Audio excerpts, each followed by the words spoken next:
ध्यान पथ के सभी दोस्तों को नमस्कार। आज गणेश चतुर्थी के अवसर पर हमारे साथ सावित्री जी जुड़े हैं गणपति बप्पा की एक सुंदर कहानी के साथ। सावित्री जी, आपका स्वागत है। धन्यवाद, बहुत बहुत धन्यवाद सभी ध्यानियों को। आज मैं ये बताने के लिए आई हूँ कि प्रथम देव, प्रथम गणराज, इनको ये उपाधि कैसे मिली। इसके संदर्भ की बात है। कैलाश पर्वत पर भगवान शिव और माँ पार्वती दोनों बैठे हुए थे और अगल बगल में दोनों पुत्र कार्तिकेय स्वामी और गणेश जी दोनों बैठे हुए थे। तो भगवान शिव ने उन दोनों की बल और बुद्धि की परीक्षा लेने के लिए कहा कि पुत्रों, तुम दोनों ब्रह्मांड के सबसे पहले जो 7 चक्कर लगा के सबसे पहले जो आ जाएगा वही प्रथम माना जाएगा।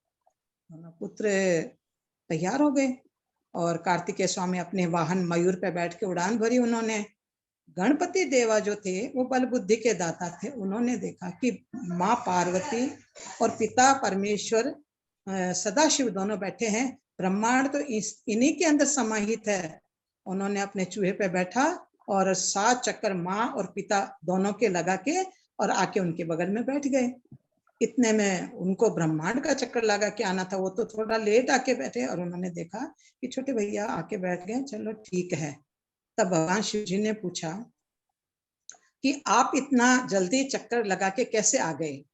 तब उन्होंने गणेश जी ने उनसे चरणों में दोनों के सिर रख के कहा कि मेरा ब्रह्मांड माता और पिता के चरणों में ही है। और इस आदर भाव से वो नीचे झुक गए। सदाशिव और माँ पार्वती ने उनके सिर पे हाथ लगाए। इतने में कार्तिक स्वामी आ गए, हांफते हुए, क्यों इतना लंबा राउंड करके आए थे।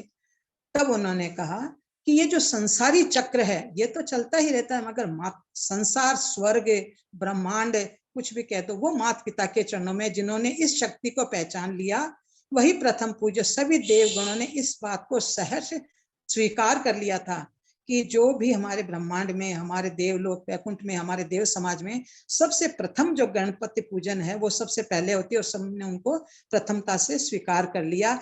ऐसे बल बुद्धि के दाता गणपति देवा की जय जयकार हो। गणपति बप्पा मोरिया।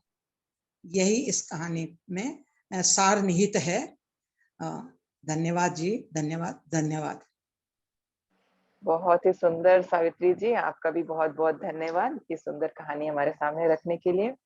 तो दोस्तों, इसी तरह की कहानियां लेकर आप भी हमसे जुड़े। हमारे चैनल को सब्सक्राइब करें और ये शेयर भी करना है। चलिए, आपका इंतजार रहेगा।